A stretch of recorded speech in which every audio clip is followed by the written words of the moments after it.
哎呀，什么叫后生可畏？我今天算是见识到了，跟这帮人打交道，那浑身都得长满心眼儿。你还真是谦虚，韩律师，你不就浑身长满心眼儿了吗？老了，这老胳膊老腿啊，动不了了，这跑跑颠颠的事儿是干不了了，交给你们好不好？我就负责盯着他们，别让他们背地里把咱们全卖了。行，咱就这么定了啊。你反正只管盯着最重要的一条啊，咱就肯定是有救了。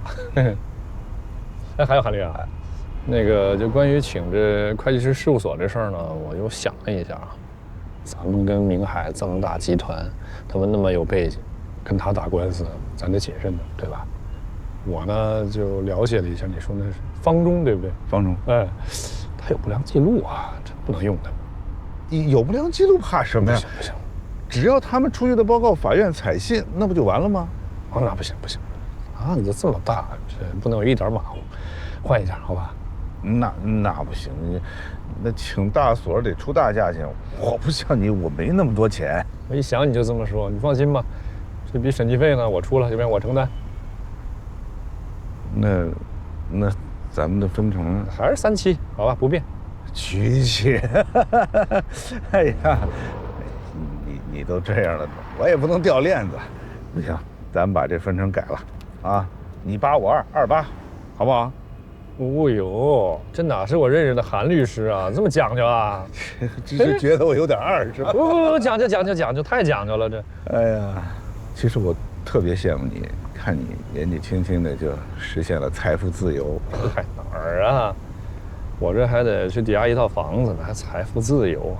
我不富有，真的，韩律师，我就是年轻吧，有点虎，敢赌。年轻就是资本，你像我就不敢赌。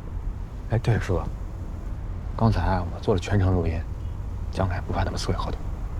哟，这孩子行啊，他可是咱们所里最不想当律师的，这才跟了你几天啊，就已经变了一个人一样的啊。韩律师过奖了，小条也不错，韩律师啊。陈先生，那个卧室我们想量一下、拍一下。可以，请便。啊，行，进去之后麻烦你了左手边啊，没事。好嘞，没事。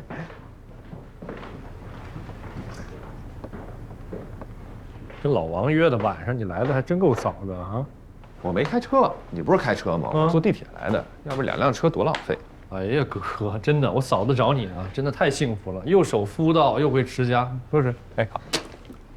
哎，完事儿了吗？他们？啊，嗨，这又测量又拍照的，在那忙半天了。你说我家平时也不来人，这突然哎烦。这不都自找的吗？我就跟你说过。罗英子那套法拍房也不住，你把那个做抵押多好，你不，你非得抵押你这套，这怎么想的你？我吧，还真是去了2趟。我站在屋里边，我就想，要不你就下个决心就给他咔嚓了。反正，哎呀，最后没舍得。你说我是不是这辈子砸在手里边了？你肯定砸人家手里了。我有一事儿想问你啊，说，你说你要有一天搬进那套房子里边。哪都是刘明用过的、待过的。你说，你膈不膈应？你膈不膈应啊？嫌你会问这问题啊？我问你，哎，你难不难受？你什么感觉？我膈应，我也膈应啊！我男人，我很正常啊！我就跟他做什么，我心里边都不开心。是啊。哎呀，所以说这罗英子是不是给我下什么降头了？我觉得也像。但是吧，我就觉得现在有时候想到他，就惦记他。心里边挺幸福，挺好，真的，起码你不像以前那么没心没肺了，真挺好。弟弟，我成长了啊，成长。好，我也觉得我挺好。啊，还有那个周大民的案子代理费，我转了1半到你账户上去查一下。干嘛1半啊？不是说好37吗？你给我55，我收还是不收啊？哥，你能不加吗？啊，这钱就白捡的，赶快查着收了吧啊！行吧，我收去。中。辩护人对该组证据有异议。同时，我提醒法庭注意的是，被告人是一名先天聋哑人，1年级辍学，严重缺乏法律常识，沟通能力也极其有限，不排除存在被告人沟通失误而导致本意无法正确传达出来的可能性。综上，我们认为本案无法达到事实清楚、证据确实充分的标准。审判长，我方请求询问证人。同意。证人崔建国，案发当晚你行至仁爱巷中段，突然从后面跑来3个男孩。这3人在闹市区实施盗窃，被巡逻的警察追捕。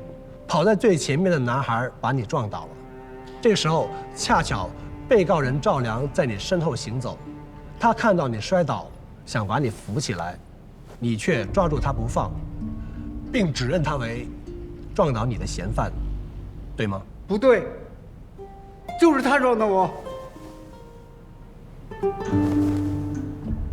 如果他是嫌犯，他为什么要冒着被警察抓捕的风险来扶你？这不是自投罗网吗？要不是他撞的我，他干嘛扶我呀？对，就是他撞的我爸。请保持肃静。审判长，我方请求出示一份警方记录仪的视频。可以。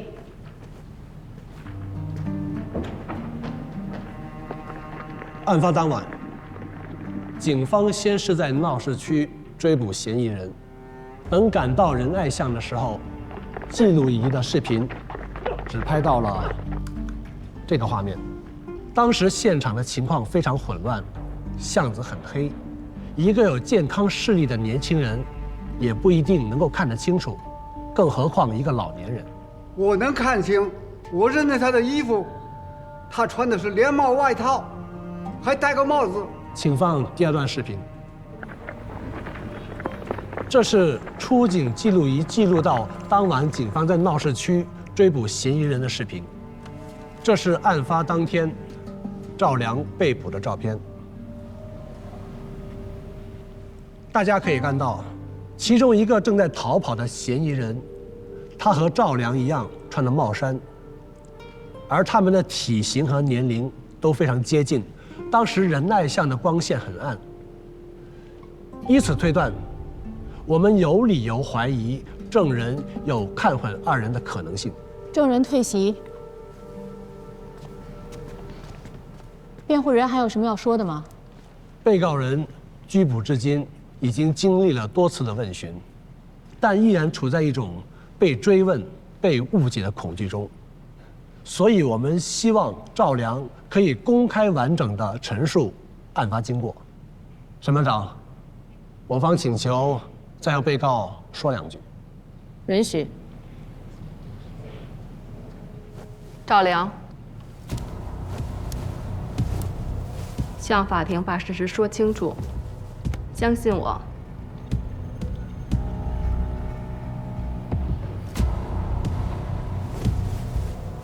那天晚上，我在巷子里走，巷子很黑，我身后突然来了3个人，把老人撞倒了，然后他们3个全都跑了。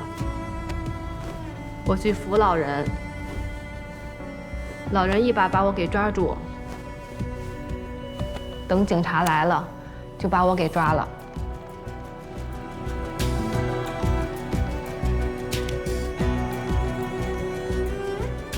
公诉人发表意见。被告人刚才的陈述与向公安机关进行的供述并不相符，并且该陈述并不能成为证实被告人没有进行犯罪行为的证据。仅依靠被告人之前的供述，同样也无法认证被告人实施了犯罪行为。无罪需要证据，有罪同样也需要。给一个人定罪，不能太偏信有罪证据，而忽略了无罪的可能。我们要遵从法律，信仰法治。今天法庭给被告人一个说出了另一种可能性的机会，同时我也希望法庭可以给赵良一个公正的判决。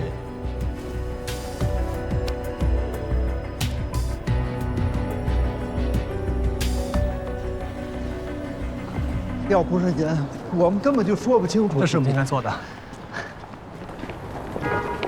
对不起啊，我们不接受采访。徐老师您好，您是？这位是梅先生向您推荐的罗英子律师。梅先生的关门弟子罗英子律师。哎，幸会。哎，徐老师您好。梅先生之前跟我说把我们所推荐加入到您的团队的时候，我当时还有点懵，也不太了解情况。不过刚才我在这儿看了您这个庭上的辩护，我觉得如果我们能加入您的团队的话，那真的是太开心了。您在那庭上真的说的太精彩了。关于合作的事情，除了梅先生向我推荐你们所之外，还有几个所也向我们表达了合作的意愿。我会认真考虑这件事情，然后做出选择的。理解，那太理解了。我也是光图自己高兴。您就先忙，我不打扰了，我就先走了。我等您消息。罗律师，哎，周五我有一个如何和聋哑人沟通普法的公益活动。哎，如果你和你的同事有时间、感兴趣的话，可以来看看。那太好了，那我就跟张律师联系了。没问题。徐老师，再见。希望周五见。再见。再见，罗律师。徐律师。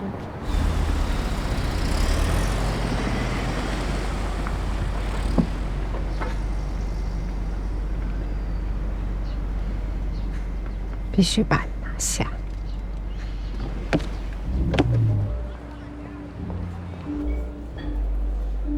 你是说我们有可能参与案值达10几亿的破产案件，管理人费用1000万以上？我怎么那么不信呢？是真的，梅先生推荐的咱们，但是啊，不是咱一家做，是咱跟着人家别的团队一起做。就是说，人家吃肉，咱喝汤呗。不过呢，这喝汤也分浓淡，对吧？还有这种天上掉馅饼的好事儿？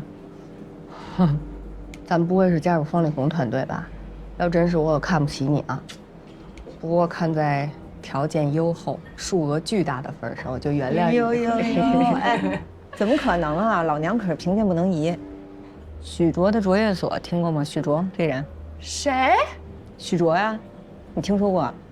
我何止是听过呀！哎，我还上过徐老师的课呢。那我们能跟他一起工作了，是不是？秋姐，你掐我一下，是不是真的？别晃了，别晃了！哎，你至于的吗？人家还没让咱们跟他一起工作呢，而且这一次人家还要考察别的所。你的徐老师呢，只是说他考虑一下，所以你也别高兴太早。罗姐，你一定要好好争取啊！这可是许卓啊，徐老师啊，我的偶像。我说秋华他怎么了？疯了？哎，我现在还忘不了他上的最后一堂课。我们做个假设，如果你的邻居杀了你的母亲，你会怎么做？报警！报复！你们这些说报复的，法学院是怎么录取你们的？好，那我们就假设一下，为了报复，你去杀了他的父亲，然后他又杀了你的哥哥，几个回合下来杀无可杀，他呢把你的保姆也杀了，然后保姆一家也选择了复仇。从这个案例上来讲，司法体系建设的意义是什么？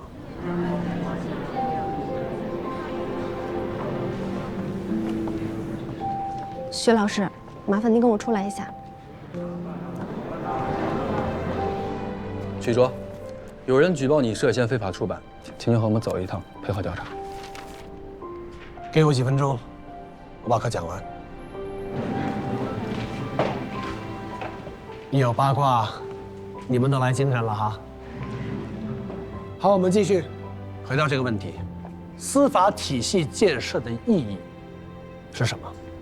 一、惩罚罪犯；二、维护秩序；关键是第三，克制一个人去复仇的冲动，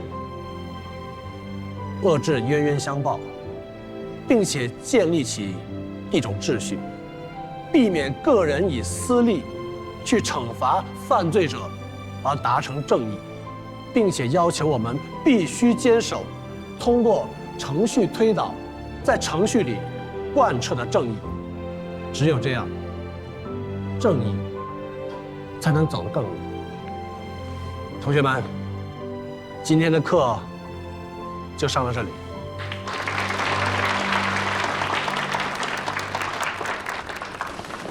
这么说，他还真是个好老师哈。我听说他进过2次看守所呢，能好哪儿去呀？秋姐，我不许你这么说我的偶像。他是进去过2次不假，但是法院每次都判他无罪。有没有罪，咱可真不知道啊。不过在我看来，这个案子8字还没一撇，咱们又是刚成立的小律所，人家凭什么看上咱们呀？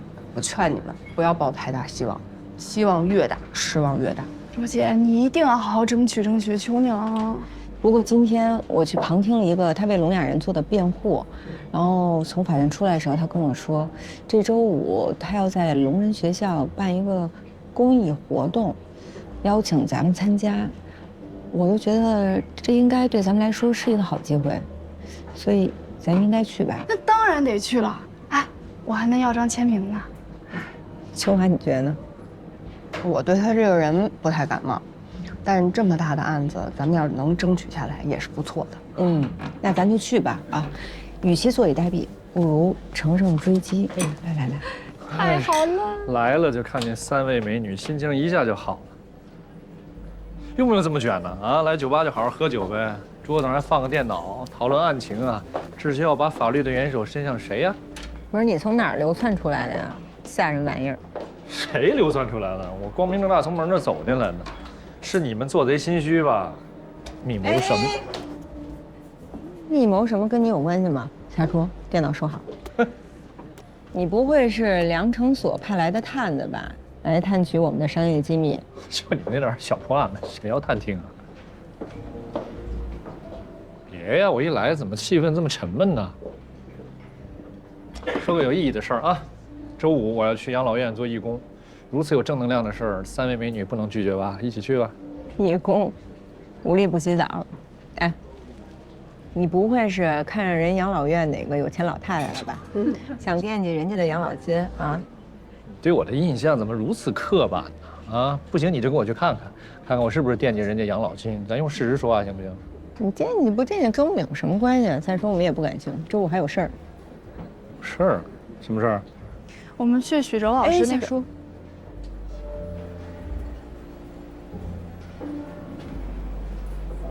已经说出来了，许卓嘛，哪个许卓呀？是不是我认识那个？就什么会2门语言，除了汉语还来一个那个。是他啊，就他。陈叔，你拿个镜子照照自己的样子啊，什么气度呀？我怎么了？再说这酒吧这么大，你就非得坐我们旁边？喜欢坐这儿。你赶紧换个地儿坐。说变脸就变脸，知不知道什么意思？法官，你们都是学法律律师，法官。慢慢不错。秋丽，哎，拜拜。这结了婚了还是一张扑克脸。哎呦，吓我一跳！我不吓人玩意儿吗？得不辱使命啊！哎，一杯 whisky。好的，定了啊。好，加油，加油！还说，你该说说这徐老师。徐老师是我见过最有智慧、最有正义感的男人。小点声。然后，我之前去上课的时候，我都是第一个到的，你知道为什么吗？因为徐老师每次会早到很多，我要是第一个到呢，我就能跟徐老师多聊2几天，可以问他几个问题。聊徐老师。唉，徐老师真是有风度。谢谢大家，谢谢大家，谢谢大家。来了。徐老师。罗律师，谢谢你们。您客气，我跟您介绍一下，这位是邱华，邱律师是我们所的创始合伙人。你好，邱律师你好，也是韦先生的学生。哦，我不是。这位是徐老师，我是夏舒，我上过您的课，您还记得我吗？你好。我能跟您合张影吗？夏舒，没问题，来吧。不好意思，不好意思。我拍不好，你给他拍吧。我也不会使，这怎么用啊？点这。啊，好了，来，小叔回来吧。哎，徐老师，我们想跟您聊聊关于万和的这个案子，您看您现在方便吗？没问题，那边聊吧。啊，好，太好了，谢谢。你一会儿给我签张名吧，是不是？关于这个案子，大家没什么可说的了吧？我们势在必得。看看其他参与竞争的几个所，跟我们完全没有可比性。万一我们败了，那真的是我们的耻辱。我看过其他几个所，确实啊，和我们形不成竞争。但有一个人呐，不可小觑啊。你说的许卓？许卓的卓越所虽然比较小，但是他本人我们是了解的，杀伐决断，毫不留情。我们还需要注意的是，本案的执行法官曾经主持过他第2个案子的审理，亲自判过他无罪。当然了，我们没有证据说因此这位法官就会偏袒他，但肯定对他印象深刻。这么大一个案子，咱们所要是吃下去的话，那别的案子还办不办？要不咱就拉着许卓的卓越所联合参与竞争选任呗。坚决不考虑。这一次的竞标，我们一定要打败所有的对手。不光是因为这个案子的案值大，主要是因为我们要么就不参与，要参与必须赢。这一次呢，还是由陶正来组这个班子。陶正律师，所里的全部律师由你调遣，没有条件可讲。好。徐老师，这是我们曾经办的几个案子里面的其中一个，是专利诉讼案。涉及到2位三通电磁阀等非常专业的知识。在这个之前呢，我跟秋华秋律师，我们对电器元件这方面的知识是完全一窍不通的。不过后来通过我们的努力，还是得到了这个案子。我的意思其实想说，关于破产方面的案子，我们确实也没做过，但是我对我们非常有信心，是吧，秋华？对。我们从良成所出来以后，专利案的董总来找过我们几趟，一直想把委托从良成所拿出来交给我们继续做，也请您相信我们的能力。我不怀疑你们的能力，但做管理人，尤其像万和这种大公司的破产管理人，这过程很复杂、很艰苦。对于选择合作伙伴，我们必须慎重考虑。我得为各方的权利负责。特别理解，我们所呢很年轻，虽然还没有管理人的资质，但是如果徐老师您愿意给我们一个机会，跟您多学习，那我们也愿意出让一部分利益。不好意思，打扰一下，徐老师那边的采访准备好了。你们的意思呢，我已经了解了。不管最终什么结果，我会尽快的通知你们，好不好？好，谢谢你们的来。徐老师再见。谢谢，再见。徐老师再见。那走吧，走吧。你这皮还要吗？那要啊，这创业阶段都是花钱的。你还知道是创业阶段呀？创业阶段你还要给人家让利？哎呀，舍不得孩子套不着娃了。夏叔，你眼睛长人身上了。走走走。但最终还是为你俩人发声，为你俩人普法。那还没上映呢。上映。聊得挺好，然后要看电影一起。秋雪。他们挺艳丽的，今天不行啊，可以。哎，那个大道会计师事务所合同到了没？我看了那合同，委托费还挺多的，第一笔要付70%呢。这不就一分价钱一分货吗？这肯定是比老韩介绍那不靠谱的公司强啊！韩律师，1分钱也不掏。哎呀，这钱永远都赚不完，年轻人要那么计较吗？再说了，你以为所里边派韩律师过来，真是跟我一起代理这案子？那你还跟他玩？玩为什么不玩啊？韩律师多有趣儿，我喜欢他，跟他在一起有乐子。全都是合伙人啊！开什么会呢？不知道。一问你什么都不知道，就跟人在那聊天儿。我就知道，只要是好事就有陶正，咱们所这么搞，早晚得完。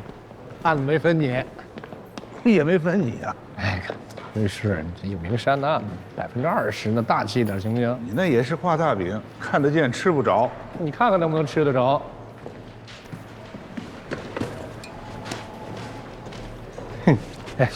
哎，好久没好好聊过天了，找空喝一顿吧。我这不是看陈律师刚接了大案子吗？我怕耽误到您。您现在都这身份了。哎，我什么身份？我什么身份？你捧杀我呀你？我是说，现在再去大排档不合适。那你就是想去好地儿呗？你点行不行？快去，就这笑。哎，刚刚我看那么多合伙人，全呱呱就这么下来了，开什么会议呢？你不知道？我刚回来。咱们所要竞争一个大案子，万和集团的破产清算案。废柴呀，那是，那肯定很多律所都惦记着呢。所以啊，今天咱们所所有有能力的合伙人都来了。哦。但据我的打听，哎，能跟咱们所称得上的对手，只有一个，卓越所。其他的都是没跑，没戏。哎，这你就不懂。一般这种情况呢，很多小律所就会联合起来竞争选任，其实蛮有竞争力的。是吗？当然了。哎，你刚才说的是什么所？卓越所。卓越所。他们的老板啊叫许卓。我们去许哲老师那书。哦，听说进去过2次啊，还离了3次婚，不能吧？全行业都知道。来干！咱什么时候吃去？你安排，我掏钱啊。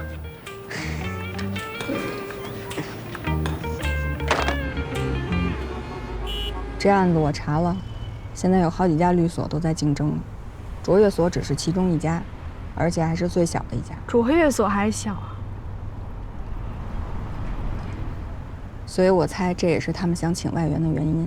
还有一家律所，你太熟悉了。那我太熟悉了，那你们肯定也都熟悉吧？夏叔谁啊？良诚所啊。对，所以我觉得你们也别抱太大希望。就算许卓想用咱们，咱们也不一定能竞争得过别人。反正咱们已经尽了最大努力了，尽人事听天命嘛。那咱们还是得再争取争取啊！我这今天签名都没要到。夏叔。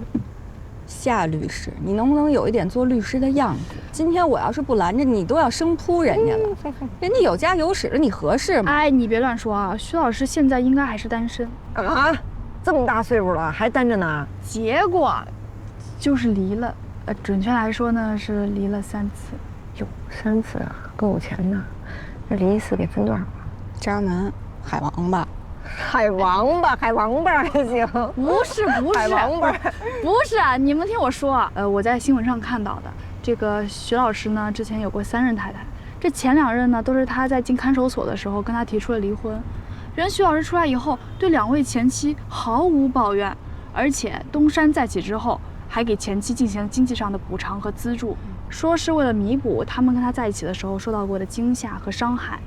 2位太太每每提起徐老师，也是各种的留恋和遗憾。遗憾呐，我看来没分够钱啊。后来呢，他有了第3位太太，也是很美满的。那不最后还是离了吗？他对第3位太太也表达了祝福和道歉，说是跟他在一起受苦了，不要太痴情哦。你怕不是对痴情有什么误解吧？那反正也不是你们想的那样。哎，罗姐，一会儿前面那个路口把我放下来呗，我约了个朋友。朋友啊？女朋友还是女性长辈？我也没说是男的呀。要看来不是男朋友的话，我们也对你表示遗憾，不舍。我才不需要男人，还是嫩了，瞎说啊。这话说早了。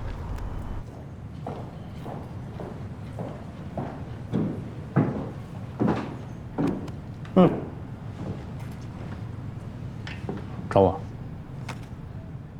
那个万和的案子你怎么看？不是说过吗？势在必得。目前参加竞争的律所当中，许卓的卓越所是最大的竞争对手。再加上主持的法官就是当年判他第2个案子无罪的那个法官，从印象上来说，肯定比我们要好，要深刻。这对我们来说很不利。他们所毕竟小，吃不下那么大案子。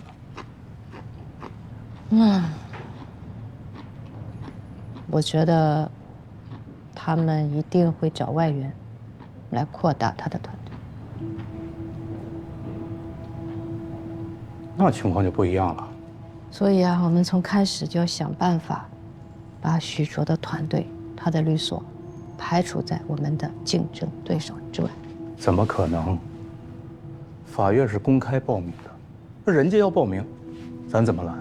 意思就是说，法院已经发了公告，主持的法官换不了了呗？当然。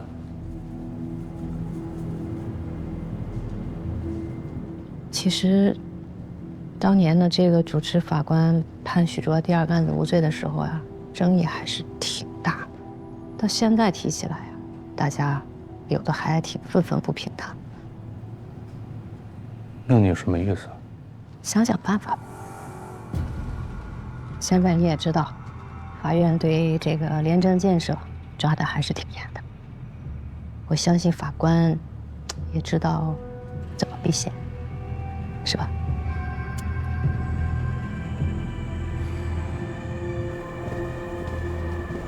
徐老师，方圆所的条件真是太过分了，他们的规模是比咱们大，在利益上，我觉得可以适当让步，但他们不能逼您把管理团队负责人的位置让出来。徐老师，在这件事上，您千万不能让步。我们可以说，法院的竞争选任大会马上就要开始了，换人已经来不及了。他们所那个江律师的性格，您是知道的，不是甘居人下的人，一旦选了他，不一定摆出来什么架子的。要不，我们找韦鹏所再谈谈。找他们还有什么可谈的？哦，仗着还有其他所找他们，上来就跟咱们要60%的分成，这不明显没给徐老师面子。方圆所、韦鹏所都不行，那我们还能找谁谈呢？小张，哎，帮我去查一些案子的资料，就是罗英泽、肖华办过的所有案子，尽量详细。好，我回去就找。啊，我刚到这门口，右边。夏叔，哎，张楠姐，哎呦，好久不见您了。你还好吗？您什么时候回来的？刚回来没多久。哎，你都变样了，都成熟了。快，先坐下。谢谢。你父亲的事情怎么样了？前几天提起公诉了，律师说，可能要判10年以上。我就是学法律的，法条背得滚瓜烂熟。我爸出了事儿，我却一点忙也帮不上。把你父亲的案子交给最有能力的律师去处理，就是对他最大的帮助。看到你这个样子，我心里也踏实多了。张兰姐，您这次回国是？我是回来探亲的，毕竟我父母年纪大了，所以只有我往回跑。我今天找你呢，还有另外一件事情。什么事儿啊？我们家呢和新城矿业集团的郝总是世交，我在他们公司有股份，出国前呢我变卖了一部分，现在手里还剩2%，就算是他们公司的小股东吧。今天找你来呢，是因为郝总的儿子遇到了一些法律上的问题，所以我想请你帮忙。谢谢你。他遇到什么问题了？郝总呢有个儿子叫郝磊，跟你差不多。只不过不同的是，他的父亲是个商人，有一个矿山，还有一个矿业机械厂，就算是个富豪吧。这郝磊呢，因为是个富二代，所以就特别贪玩，不好好学习。后来他父亲就把他送到国外去读书了。那确实跟我有点像。我们两家一直都有生意上的往来。郝磊呢，也是我从小看大的。所以他出国以后呢，他父亲就把他托付给了我，住在我们家里。他这些年在国外啊，过得特别的潇洒。我想大概率他会混一辈子吧。可是没想到，他父亲突然去世了。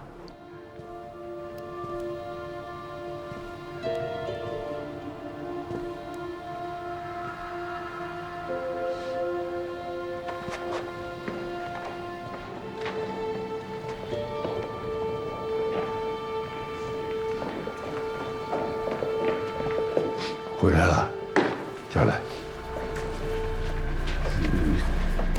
你爸走得很突然，我没受什么罪，走得很安详。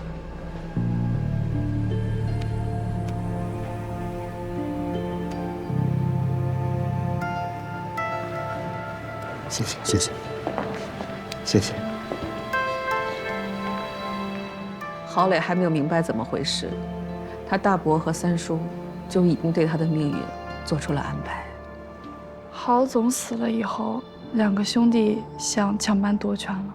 没错，他这2个兄弟啊，本来就是在农村长大的，这眼界、能力和格局都差得很多。突然间有这么一大笔资产交到他们手里，他们能没有歪心思吗？小磊啊，等你爸的这个后事都弄完了，你还是回美国，继续念你的书啊。那个，你爸生前最大的愿望，那就是希望我们郝家呢能出一个大学生，是吧？逆天改命。哎，对，这样你爸知道了也会很高兴的啊，是不是？你想学什么就学什么，啊，大学毕业了，你还可以读硕士，啊，博士，还有什么博士后，啊，你念到哪一步，我和你叔呢就供到哪一步，钱不是问题。小磊，你放心，一切都和你爸在的时候一模一样。弟妹，你也放心，等你身体稍微好一点了，我们在山明水秀的地方给你买栋别墅，啊。再雇上几个人好好照顾你。小磊呢，你就在那边踏踏实实读书。郝磊就算再不懂事，他也听明白了。他大伯跟三叔的意思就是，以后这份家业就是他们的，郝磊和他母亲就由他们来供养。所以郝磊就决定留在国内，不回去了。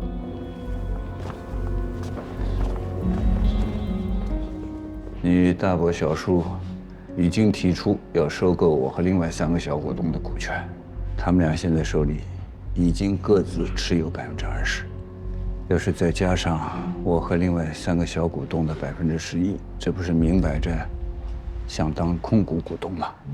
这是要替我出局啊！另外3个小股东呢，除了杨总、马总，还有就是你张兰姐，股权转让的协议都拿过来了，这事你不知道吗？我不知道啊。那我爸的股份，他们要怎么处置啊？他们没跟你说。可你大伯跟我说是，由他们来替你代持啊。杨叔，我不打算回美国了。我爸不在了，但他的产业不能没人继承。我回来接他的班干。您也别走了，我和您的股份加在一起有49%，我们再拉拢一个股东，公司就还是我们说了算。你想当董事长啊？是。你办这一摊儿，可不是那么好接的。不好接也得接，只要您帮我，我不怕。小磊啊，我跟你爸呢，也甘苦与共了10几年。于情于理，我都不应该不答应你。但是，商场如战场，私人感情固然重要，但是这个公司更重要。你能挑起来吗？只要有您支持我，我有信心。哎，信心可不是一句话的事儿。你看这样行不行？只要在股东会之前，你要是能把这个公司撑下来，还能拉拢到其他股东，那我就跟你绑在一起干。行。虽然郝磊算是我半个弟弟，但是将来如果我把股权卖给他，我也是要明算账的。一方面呢，我担心如果我把股权给他，他会给我赔个精光；另外一方面，我也想看看，在这3个月里面，他到底能做出点什么来。新城矿业看似评估总价很高，采矿权、探矿权加上各种设备得有10几个亿，可是关键是能不能变现，不能变现就一文不值。你看得很清楚，公司这么多年就是靠郝总一个人撑下来的，现在他去世了，公司的业务停滞不前，很多老客户呢都趁机改换了门庭。郝磊就是再不懂事，他也知道开展公司业务和稳定军心是现在最重要的事情，但是他就是个纨绔子弟，他哪懂什么业务呀？所以在这样的情况下，他急忙就卖了几批矿山的设备。没想到的是，货发出去了，可是货款一家公司都没有收到。原本就是风雨飘摇的公司，现在变得雪上加霜了。他大伯和三叔啊，本来是不吭声的，现在看他犯下错误，就趁机发难，说他没有能力主持大政，逼他交权。我爸刚出事那会儿，原来那些依靠他的人，躲得比谁都远。所以郝磊现在当务之急，就是尽快把自己一手造成的烂摊子赶紧收拾好，那些货款能要回来就赶紧要回来，这样的话，他才可以在梁叔以及他大伯、三叔还有众人面前来证明他自己。所以他现在非常需要一个能在短时间内就帮上他的人。他来找我，希望我帮他推荐几个律师，我就推荐了你。我能帮他什么呢？我当然希望你可以做他公司的法律顾问，但是现在当务之急是帮他要账，你可以吗？我可以。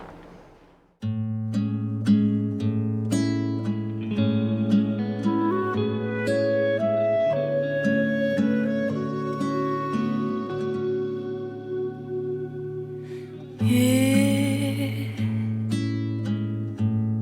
怎么迷上了眼睛？等待一束风来把它唤醒，肩上的太阳和雨水的重量，他不曾提起。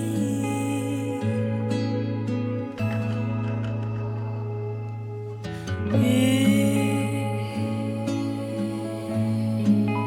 飘飘荡荡，不着痕迹，轻语之间，它来去不语。我习以为常的宁静，是看不见的云给我隐蔽。那